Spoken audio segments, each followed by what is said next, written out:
Lawmakers want to put a stop to street takeovers, and they're hoping to do this with a bill which is now on the table that would basically establish some guidelines for local municipalities. Channel 3 Eyewitness News reporter Olivia Schuler is live at the Capitol with why lawmakers are considering this bill. This has been such a problem, Olivia.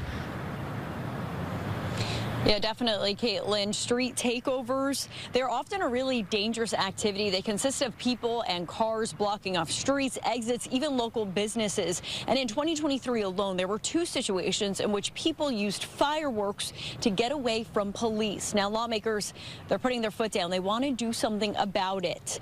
Ahead of the warmer season especially, the big piece here is that the bill would allow towns and cities to adopt their own ordinance related to street takeovers. Now, this bill also addresses the illegal use of certain vehicles. Under the bill, penalties will be made for those who drive with a suspended or revoked license due to a street takeover violation.